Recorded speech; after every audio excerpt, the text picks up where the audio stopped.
ನಮಸ್ಕಾರ ವೀಕ್ಷಕರೇ, ವರ್ಷ ಕುಂಡಲಿ ವಿಶೇಷ ಕಾರ್ಯಕ್ರಮಕ್ಕೆ ಆತ್ಮೀಯ ಸ್ವಾಗತ.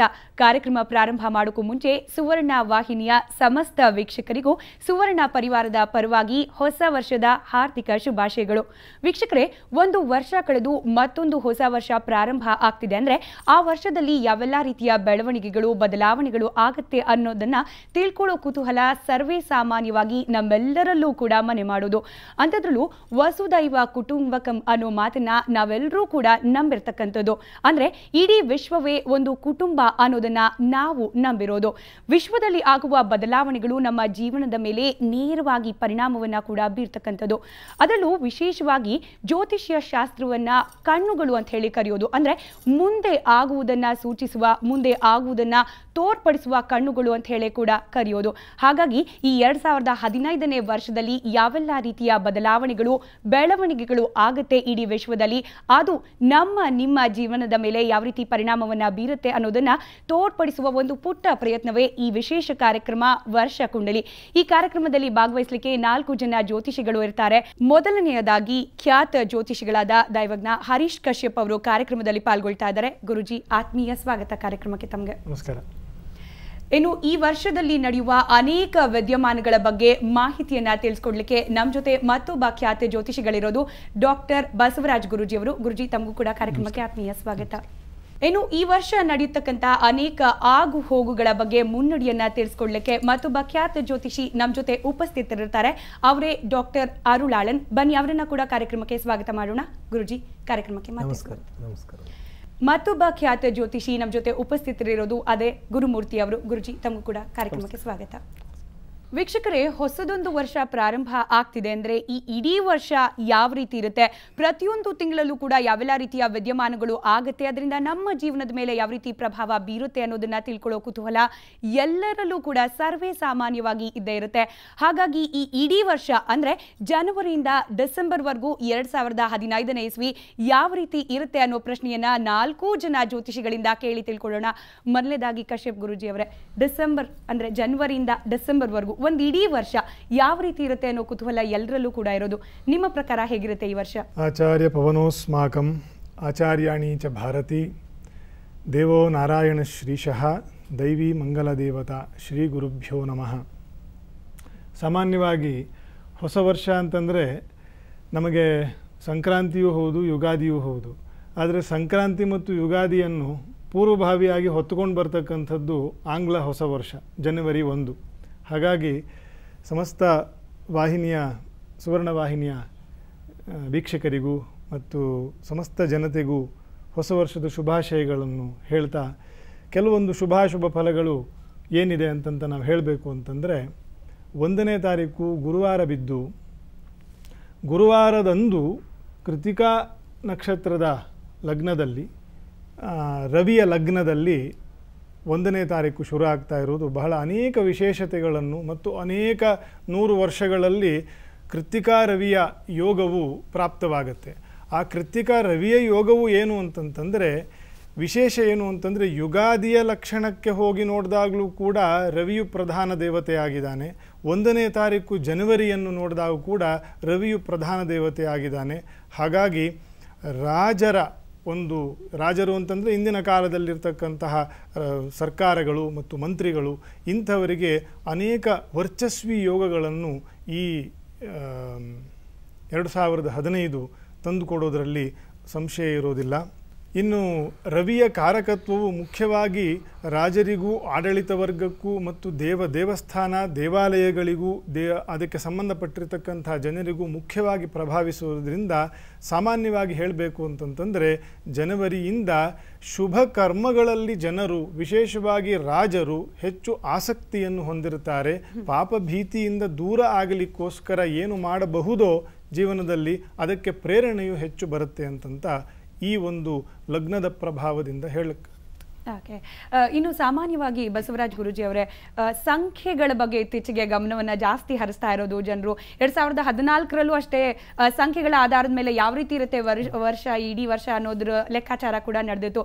2015 ಸಂಖ್ಯೆಯನ್ನ ನೋಡೋದಾದ್ರೆ ಸಂಖ್ಯಾಶಾಸ್ತ್ರದ ಪ್ರಕಾರ ಯಾವ ರೀತಿ ಇರುತ್ತೆ ಈ ವರ್ಷ? ಓಂ ಗಣೇಶಾಯ ನಮಃ. ಗೌರವನಹಳ್ಳಿ ಶ್ರೀ ಮಹಾಲಕ್ಷ್ಮಿಯೇ ನಮಃ. ಯಾ ದೇವಿ ಸರ್ವಭೂತೇಷು ಮಹಾಲಕ್ಷ್ಮಿ ರೂಪೇಣ ಸಂಸ್ಥಿತ. ನಮಸ್ತಸ್ಸೈ ನಮಸ್ತಸ್ಸೈ ನಮಸ್ತಸ್ಸೈ. ಎಲ್ಲರಿಗೂ ಕೂಡ ಹೊಸ ವರ್ಷ ಅಂದರೆ ಇಲ್ಲಿ 1/1/2015 ಹೊಸ ದಿನಾಂಕ ಚೇಂಜ್ ಆಗ್ತಾ ಇದೆ.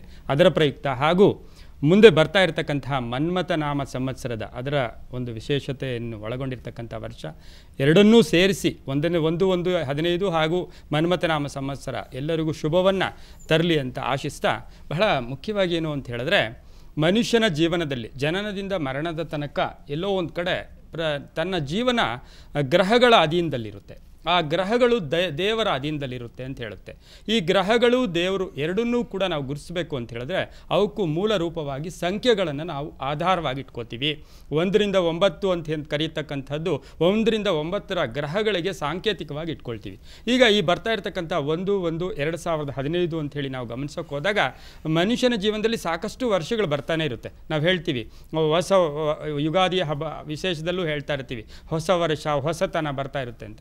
ಹಾಗೆಯೇ ಈ ಹೊಸ ದಿನಾಂಕ ಬರ್ತಾ ಇದೆ, ಹೊಸ ತಿಂಗಳು ಬರ್ತಾ ಇದೆ, ಹೊಸ ವರ್ಷ ಬರ್ತಾ ಇದೆ. ಇದರಲ್ಲಿ ನಾವು ಗಮನಿಸಕ್ಕೆ ಹೋದಾಗ ವರ್ಷವನ್ನು ಹೆಚ್ಚು ಪ್ರಾಧಾನ್ಯತೆ ತಗೋತೀವಿ.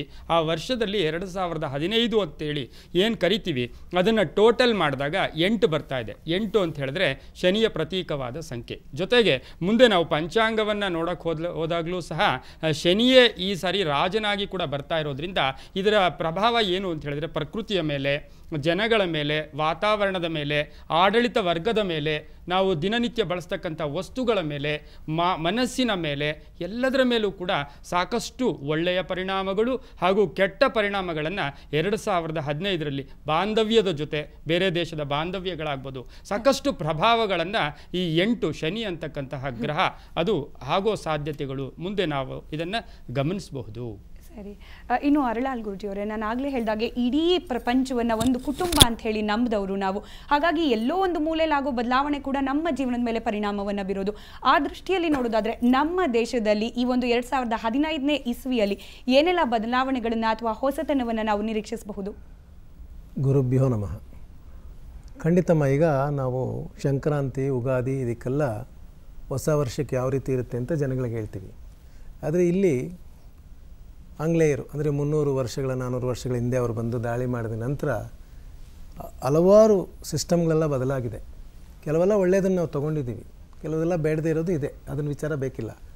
ಒಳ್ಳೇದು ತೊಗೊಂಡಾಗ ನಾವೇನು ಮಾಡಿದ್ದೀವಿ ಅಂತಂದರೆ, ಈಗ ಹೊಸ ವರ್ಷ ಅನ್ನೋದು ಲೆಕ್ಕ ತೊಗೊಂಡ್ರೆ ಖಂಡಿತ ನಮಗೆ ಉಗಾದಿ ಆಗುತ್ತೆ. ಆದರೆ ಇಲ್ಲಿ ತೊಗೊಂಡಾಗ ನಾವು ರಾತ್ರಿ 12 ಗಂಟೆಗೆ ತೊಗೊಳ್ಳೋದ, ಬೆಳಗ್ಗೆ 6ಗೆ ನಮ್ಮ ಸ್ವತಂತ್ರ ಕೊಟ್ಟಿದ್ದೇವೆ ರಾತ್ರಿ 12 ಗಂಟೆಗೆ. ಸೊ ಆ ರೀತಿ ತೊಗೊಂಡಾಗ ಈ ವರ್ಷ ಖಂಡಿತ ಗುರುವಾರ ಹುಟ್ಟುತ್ತೆ. ಜೊತೆಗೆ ಶುಕ್ಲ ಪಕ್ಷ, ಏಕಾದಶಿ, ಭರಣಿ ನಕ್ಷತ್ರ, ಕನ್ಯಾ ಲಗ್ನ, ಈ ರೀತಿ ಲೆಕ್ಕ ತೊಗೊಂಡು ಹೋಗ್ತೀವಿ. ಆ ರೀತಿ ನಮ್ಮ ಬಸವರಾಜ್ ಹೇಳ್ದಂಗೆ ಪಂಚಾಂಗ ರೀತಿಯಲ್ಲಿ ಮಕರ ಸಂಕ್ರಾಂತಿ ಫಲದಲ್ಲಿ ಶನಿ ರಾಜವಾಗಿ ಬರ್ತಾನೆ, ಮಂತ್ರಿ ಚಂದ್ರನಾಗಿ ಬರ್ತಾನೆ, ಕುಜಾವನ್ ಬರ್ತಾನೆ ಅಂತಿದ್ರು ಕೂಡ ಇಲ್ಲಿ ತೊಗೊಂಡಾಗ ಖಂಡಿತ ಭಾರತ ದೇಶಕ್ಕೆ ವಿಶೇಷವಾದಂತಹ ಸ್ಥಾನಮಾನಗಳು ಬಂದಿದೆ. ಅದು ಆಲ್ರೆಡಿ ಗೊತ್ತಾಗ್ತಾ ಇದೆ. ಗುರು ಕರ್ಕಾಟಕದಲ್ಲಿದ್ದಾಗಲೇ ಬಹಳ ವಿಶೇಷವಾಗಿ ಎಲ್ಲ ಆಯಿತು. ಈಗ ಸಿಂಹರಾಶಿಗೆ ಪ್ರವೇಶ ಆಗ್ತಾ ಇದ್ದಾನೆ ಏಪ್ರಿಲಲ್ಲಿ, ಮೇನಲ್ಲಿ. ಆ ರೀತಿ ಹಲವಾರು ಕಡೆ ಮನುಷ್ಯರ ವೈಯಕ್ತಿಕವಾದಂಥ ಪರಿಸ್ಥಿತಿಯನ್ನು ಅವರೇ ನೆನೆದು ನೋಡಿಕೊಂಡು ಮೇಲ್ಬರೋದಕ್ಕೆ ಪ್ರಯತ್ನಗಳನ್ನು ಮಾಡುವಂತಹ ವರ್ಷವಾಗಿರುತ್ತೆ. ನಮ್ಮಲ್ಲಿ ನಾವು ಹೇಳ್ತೀವಿ, ವಿದೇಶಕ್ಕೆ ಹೋದಾಗ ಅಲ್ಲಿ ಎಲ್ಲ ಏನೂ ಇಲ್ಲ, ಭಾಳ ಶಿಸ್ತಿದೆ. ನಮ್ಮ ಭಾರತದಲ್ಲಿ ಎಲ್ಲ ಇದೆ, ಶಿಸ್ತಿಲ್ಲ ಅಂತ ಹೇಳ್ತೀವಿ. ಆ ಶಿಸ್ತಿಗೆ ದಾರಿ ಮಾಡುವಂತಹ ಗ್ರಹಗಳಾದಂಥ ಸೂರ್ಯ, ಗುರು ಎಲ್ಲ ಬಂದಿರೋದ್ರಿಂದ ಈಗ ನ್ಯೂಮರಾಲಜಿ ಪ್ರಕಾರ ಕೂಡ ಅವ್ರು ಹೇಳಿದ್ರು, ಈಗ ಎಲ್ಲ ಸಂಖ್ಯೆ ಟೋಟಲ್ ಮಾಡಿಕೊಂಡ್ರು ಒಂದೇ ಬರುತ್ತೆ, 1ನೇ ತಾರೀಕು ಒಂದೇ ಬರುತ್ತೆ ಈ ಸಲ. ಸೊ ಒಂದೇ ಬಂದಾಗ ಸೂರ್ಯನ ಆಧಿಪತ್ಯ ಕೂಡ ಇರುತ್ತೆ. ಅದೇ ರೀತಿ ಕೆಲವು ಕಡೆ ಕೆಲವು ವಿಚಾರಗಳಲ್ಲಿ ಏರುಪೇರುಗಳಾಗುತ್ತೆ. ಈಗ ಡೀಸೆಲ್ಲು, ಪೆಟ್ರೋಲೆಲ್ಲ ಕಮ್ಮಿ ಆಗ್ತಾಯಿದೆ, ಅದು ಇನ್ನೂ ಕಮ್ಮಿ ಆಗುತ್ತೆ. ಹಾಲಿನ ಬೆಲೆ ಹೆಚ್ಚಾಗುತ್ತೆ. ಈ ರೀತಿ ಸಣ್ಣ ಪುಟ್ಟ ವಿಚಾರಗಳಿಂದ ಹಿಡಿದು ದೊಡ್ಡ ದೊಡ್ಡ ವಿಚಾರಗಳವರೆಗೂ, ರಾಜಕೀಯ ವ್ಯಕ್ತಿಗಳ ಭವಿಷ್ಯತ್ ವಿಚಾರ, ವೈಯಕ್ತಿಕವಾದಂಥ ವಿಚಾರಗಳು ಕೆಲವೆಲ್ಲ ಹೊರಗೆ ಬೀಳುತ್ತೆ, ಕೆಲವೆಲ್ಲ ಮುಚ್ಚಿಡ್ತಾರೆ. ಒಟ್ಟರಲ್ಲಿ 2015 ಖಂಡಿತ ಒಳ್ಳೆಯ ರೀತಿಯಲ್ಲಿ ಫಲಾಫಲಗಳನ್ನು ಕೊಡೋದಕ್ಕೆ ಕಾದಿದೆ. ಅದನ್ನು ಉಪಯೋಗಿಸ್ಕೊಳ್ಳೋಕೆ ನಾವಿರಬೇಕು. ಇನ್ನು ವೀಕ್ಷಕರೇ, ಸಾಮಾನ್ಯವಾಗಿ ಜ್ಯೋತಿಷ್ಯ ಶಾಸ್ತ್ರ ಅಂದರೆ ಒಳಿತು ಕೆಡುಕುಗಳ ಲೆಕ್ಕಾಚಾರ ಅನ್ನೋದು ನಮ್ಮೆಲ್ಲರಲ್ಲೂ ಕೂಡ ಇರೋದು. ಗುರುಮೂರ್ತಿ ಗುರುಜಿ ಅವರೇ, ಒಳಿತು ಕೆಡುಕು ಅನ್ನೋ ಎರಡನ್ನೇ ತಲೆಯಲ್ಲಿ ಇಟ್ಕೊಂಡು ಯೋಚನೆ ಮಾಡೋದಾದರೆ 2015 ಒಳಿತ ಕೆಡುಕ? ನಮಗೆ ನಿಜವಾಗಿಯೂ ಹೇಳಬೇಕು ಅಂದರೆ ಒಂದು ಸುಭಾಷಿತ ಹೇಳುತ್ತೆ, ರಾತ್ರಿ ಗಮಿಷ್ಯತಿ ಭವಿಷ್ಯತಿ ಸುಪ್ರಭಾತಂ ಅಂತ. ಅಂದರೆ ಪ್ರತಿ ದಿವಸವೂ ತುಂಬ ಒಳ್ಳೆ ಬೆಳಗು ನನಗೆ ಕಾದಿದೆ ಅಂತ ಅಂದ್ಕೊಳ್ತಾ ಇರ್ತೇವೆ. ಹಾಗಿರಬೇಕಾದ್ದು ಧರ್ಮ. ಆ ದೃಷ್ಟಿಯಲ್ಲಿ ನೋಡೋದಾದರೆ 2015 ಚೆನ್ನಾಗಿದೆ ಅಂತಲೇ ಹೇಳಬೇಕು. ರೈತಾಪಿ ವರ್ಗಕ್ಕೆ ತುಂಬ ಒಳ್ಳೆಯ ಸಮೃದ್ಧಿಯನ್ನು ಕೊಡುವಂತಹ ಸಾಧ್ಯತೆಗಳಿದೆ. ಅದರ ಜೊತೆ ರಾಜಕೀಯ ಇತ್ಯಾದಿ ವರ್ಗದಲ್ಲಿ ಇರುವಂಥವ್ರಿಗೆ, ಚಿತ್ರರಂಗ ಇತ್ಯಾದಿ ವರ್ಗದಲ್ಲಿ ಇರುವಂಥವ್ರಿಗೆ ಸ್ವಲ್ಪ ಏರುಪೇರುಗಳು ಅನ್ನುವಂಥ ಸಾಧ್ಯತೆಗಳಿವೆ. ಇವುಗಳನ್ನೆಲ್ಲ ಗಮನಿಸಿಕೊಂಡಾಗ ಒಟ್ಟಾರೆ ಎಷ್ಟು ಅಂಕ ಅಂತಂದರೆ ಒಳ್ಳೆಯ ರೀತಿಯಾದಂಥ ಅಂಕವನ್ನು ಈ ವರ್ಷ ಪಡೀತದೆ. ಅಂದರೆ ಎಲ್ಲ ವರ್ಗದವರನ್ನು ಸಾಮಾನ್ಯವಾಗಿ ನೋಡಿದಾಗ ಒಳ್ಳೆಯ ರೀತಿಯಾಗಿರ್ತಕ್ಕಂಥ ಫಲಗಳನ್ನೇ ನಿರೀಕ್ಷಿಸಬಹುದು ಅಂತ ಹೇಳ್ಬಹುದಾಗಿದೆ. ನೋಡಿದ್ರಲ್ಲ ವೀಕ್ಷಕರೇ, ಕಾರ್ಯಕ್ರಮದ ಮೊದಲ ಭಾಗದಲ್ಲಿ 2015ನೇ ವರ್ಷ ಯಾವ ರೀತಿಯಾಗಿ ಇರುತ್ತೆ ಅನ್ನೋದ್ರ ಬಗ್ಗೆ ಸ್ಥೂಲವಾದ ಮಾಹಿತಿಯನ್ನ ಕೇಳಿ ಪಡ್ಕೊಂಡ್ವಿ. ಇನ್ನು ಕ್ಷಣ ಕ್ಷಣಕ್ಕೂ ಬದಲಾಗುವ ಕ್ಷೇತ್ರ ಅಂದ್ರೆ ಅದು ನಮ್ಮ ರಾಜಕೀಯ ಕ್ಷೇತ್ರ. 2014ನೇ ಇಸ್ವಿಯ ಕೊನೆಯ ಭಾಗದಲ್ಲಿ ಭಾರತ ದೇಶ ರಾಜಕೀಯ ಕ್ಷೇತ್ರದಲ್ಲಿ ಮಹತ್ತರವಾದ ಬದಲಾವಣೆಗಳಿಗೆ ಸಾಕ್ಷಿಯಾಗಿದೆ. ಇನ್ನು ಈ ವರ್ಷ ಅಂದ್ರೆ 2015ನೇ ವರ್ಷ ಯಾವೆಲ್ಲ ರೀತಿಯ ರಾಜಕೀಯ ಬದಲಾವಣೆಗಳಿಗೆ ಸಾಕ್ಷಿಯಾಗುತ್ತೆ ಅದರ ಬಗ್ಗೆ ಮಾಹಿತಿಯನ್ನ ಪಡ್ಕೊಳ್ಳೋಣ. ಅದಕ್ಕಿಂತ ಮುಂಚೆ ಕಾರ್ಯಕ್ರಮದಲ್ಲಿ ಪುಟ್ಟದೊಂದು ವಿರಾಮ.